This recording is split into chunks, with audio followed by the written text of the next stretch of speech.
Good morning, Darren. BestAutoDetailingTips.com. Detailing made simple. Welcome to my world. Welcome to the world of a professional detailer. Every day, you just never know what you're going to get sometimes. And today, I opened the door. This is a car that I detail every week. Yes, believe it or not, there are people that have their cars detailed every week. And I mean detailed. Meaning when I'm done, the car looks like it just rolled off the showroom, except better. So I open up the door. I know this owner has a dog, and lo and behold, there is Fido left something behind for the detailer to clean up. So let me bring you in for a closer look. Because as I say to my own kids, much of life is just one problem-solving moment after another. So what we have here is chunks of dog vomit. Now, there's not too many things I have not had the pleasure, for lack of a better word, to clean up. Dog vomit, dog feces, dog urine, cat, human, you name it, I've had to clean it up. Now, ironically, or surprisingly would probably be the better word. Surprisingly, vomit is not the worst thing to clean up. Milk that has gone rotten will make you want to vomit, but by no means does it smell as bad as vomit. Yes, vomit is not a walk in the park. It's not something I look forward to. But spilled milk, and when something has been allowed to mildew, those two odors and messes are the worst things to deal with. So vomit really, aside from just the gross factor, is really pretty straightforward. But it's still a problem-solving moment, because if you'll notice, and yes, I've got my protective gear on, my full hand condom. So we've got chunks here, but we've got the seams of the seat.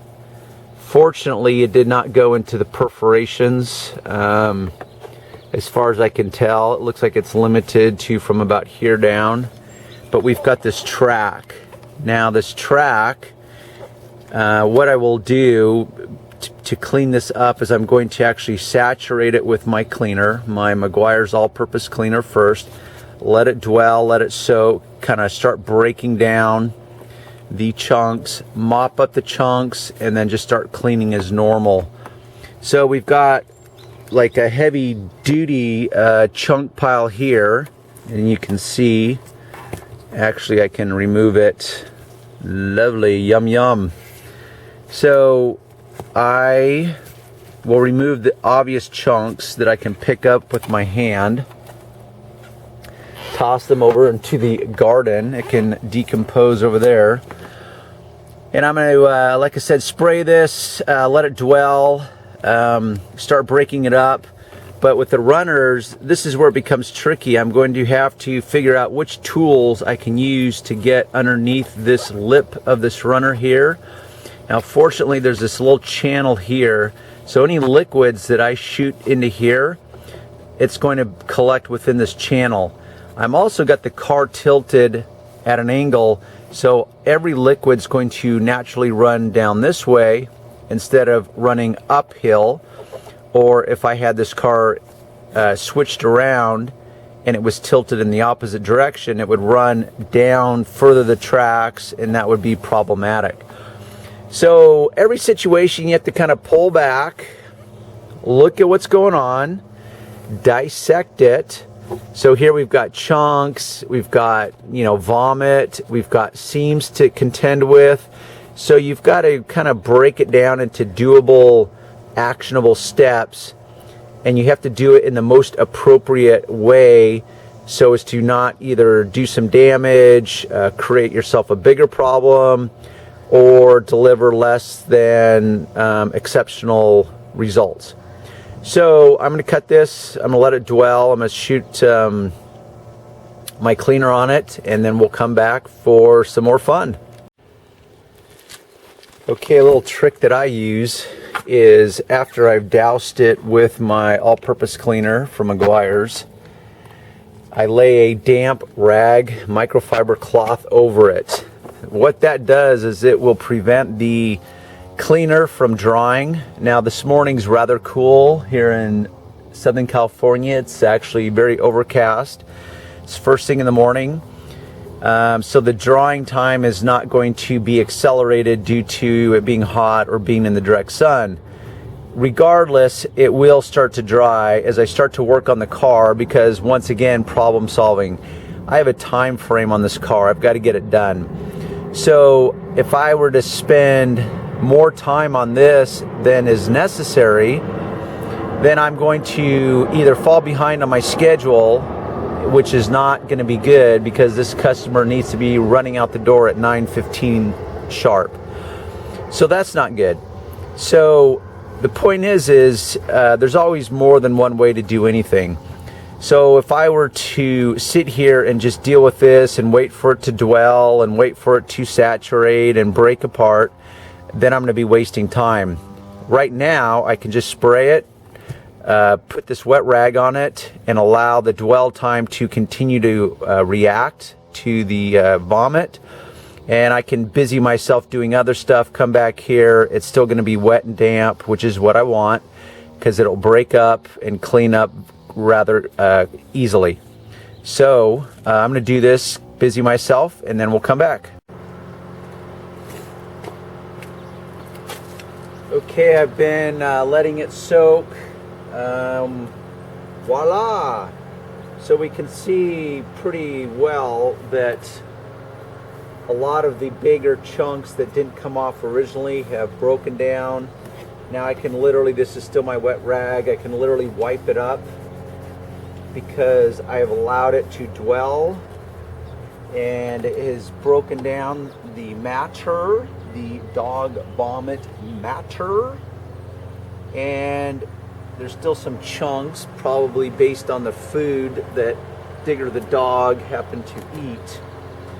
So, but if you look in this seam, because I like true perfection, and because this is a dark colored seat, that means I'm looking for my other rag. Because this is a dark colored seat, the light colored vomit is going to continue to show up unless you remove it 100%. Also, whenever you get materials wet, they tend to go darker.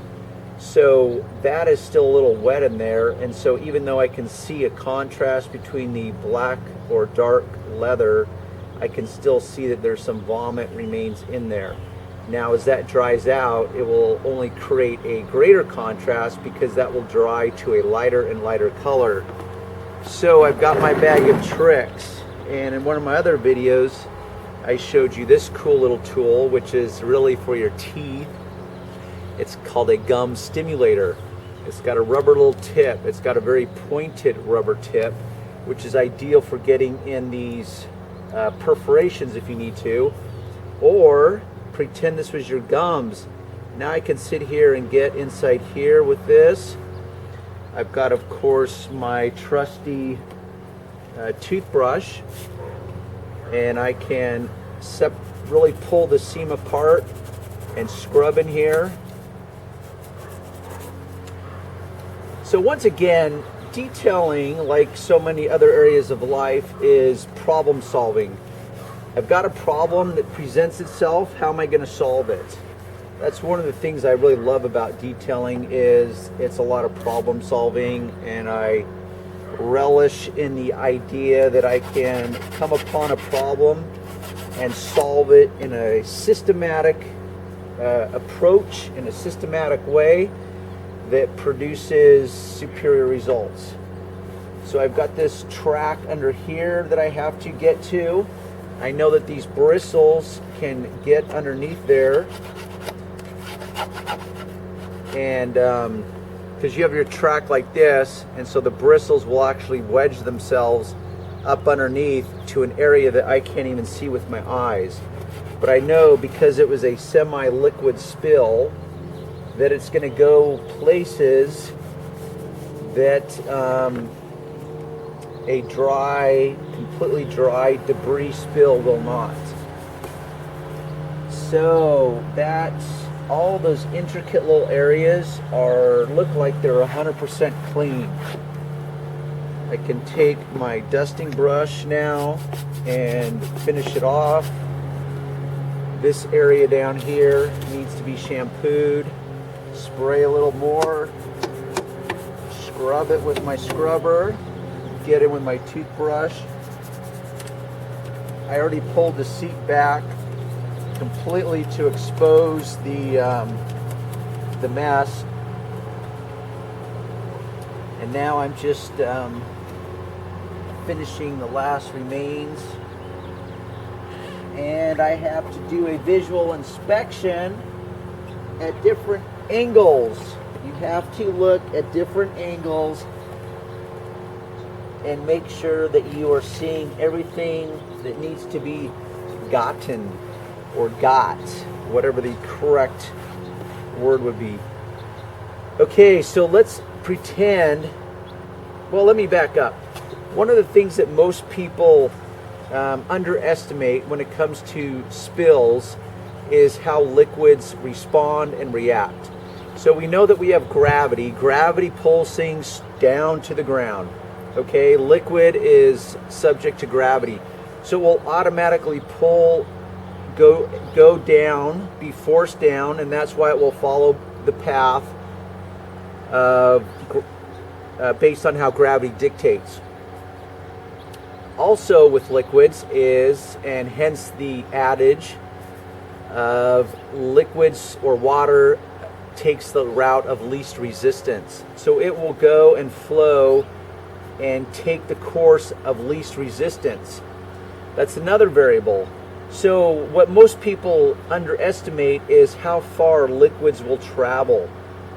And if you actually have a liquid spill, if you're the one that's in the situation in the moment, it's best to really attack it in the moment and start investigating and problem solving in the moment while it's fresh and while it's fresh in your head, because not all liquids are colored and you will not be able to see them, especially on fibers. So on this dark carpeting, many liquids would not show up. So how you can't visually look at it and assess and figure out where the liquid is just by visual inspection.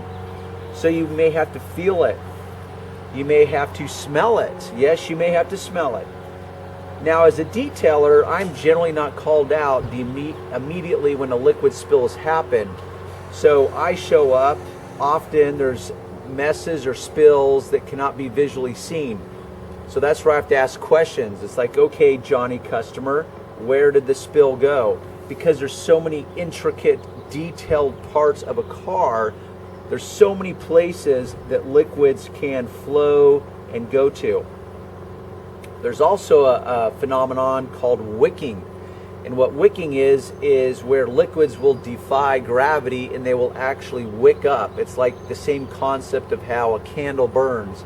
You've got the wax base and you've got a wick. Well, as the candle burns, it causes the wax to flow upward. It's also called the capillary effect in tubes, and that's how trees feed themselves.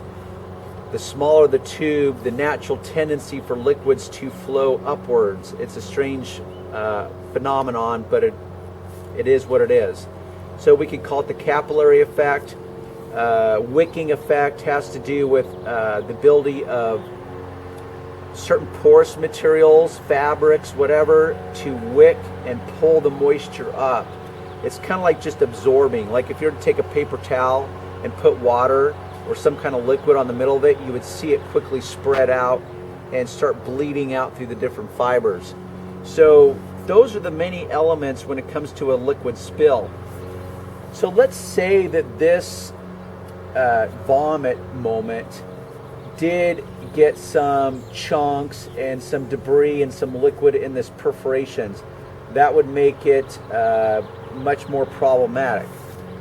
So imagine a hole. This is in a large view of, let's say, an example of one of those perfs. Now the leather is, if I had to guess, is approximately 1/32 of an inch thick. So that hole has some thickness to it. So when the debris gets stuck on the perimeter of that hole, so it's one thing for the liquids or debris to go down inside the hole where you can't see it. It's another thing for it to dry and get stuck around the perimeter. So as you scrub this hole or these perforations or the seat, these bristles are not going to work themselves down into that. Just like if you were just to use this brush, yeah, it would go down a little bit into the hole, but really those holes are so small, unless you were to sit here and jab this into those holes, which you could do, or you could take your toothbrush and individually force those bristles into those holes and clean it. Yes, you could. Or you have two other options. And when it comes to problem solving, anything goes. So I often go into other industries to find solutions, to find the perfect tool for the perfect fix. So let's say, I have these toothpicks. So let's say I need to pull out a toothpick, and I can individually force this toothpick, which is kind of rough on the edges because it's literally made out of wood, and I can force the toothpick inside these little holes and clean it that way and douche it out if I need to. Or I've got one of these babies that come in two different versions. You've got these, it's put out by the manufacturer Gum. These little individual, these are for your teeth. So I can break one of these off, and it's literally got these rubber, I don't know if that's going to show, it's got these rubber little nibs that extend out from this pointed rubberized tip. So I can sit here, and this is ideal because it's literally scrubbing the sides of each hole. Now you may just think this is gross overkill, but when you've got a car that's, you know, $150,000 car, and your customer is having it detailed once a week, yeah, this is the level of service that they're paying for.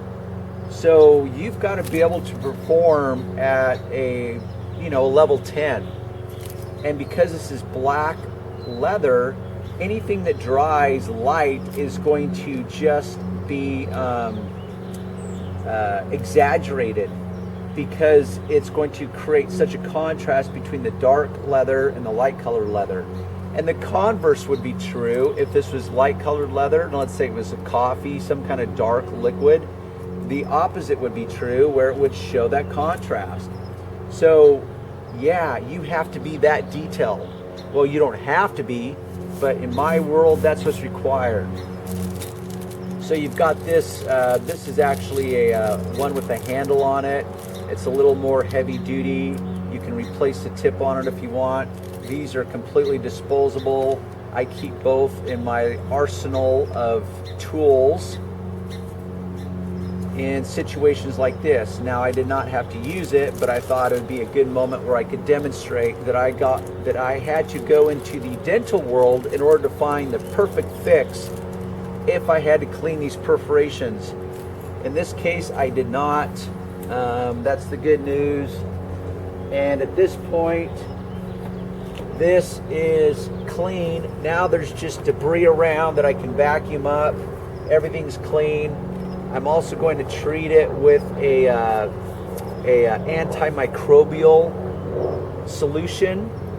That's a whole nother different subject. There's not really going to be anything on my website that you can get if you go to a pet store, because pets tend to, you know, make messes in many forms, many bodily fluids. So if you go to the pet store, they'll have different types of products that are made to treat for odors and so forth that are antimicrobial. Febreze makes a product that's not just a cover-up. It's not just a scent or a smell good cover-up. It's, if you read the label, it will actually say antimicrobial. So you can spray that on and it will eat and react to organic material, which is what we're dealing with here. So the lesson for the day is done. I'm going to spot treat that on the carpeting fibers, because that antimicrobial will be able to seep into all the fibers that I'm not able to clean manually. So there's our little lesson for the day. Detailing is one problem-solving moment after another, and if you enjoy that, then you'll enjoy detailing that much more, which I happen to do. So till next time. Okay, thought I would pull back so you can see the operation in motion, or lack of motion, because I'm behind the camera and nothing's moving out there because they're all inanimate objects. But nonetheless, I thought you might want to see the car, because it is a pretty cool car. It's a Mercedes CL63 AMG. Ba-bam! Okay, so anyhow, that's the car. It gets detailed once a week, always stays in showroom shape, and it's the kind of cars that I love working on. Till next time.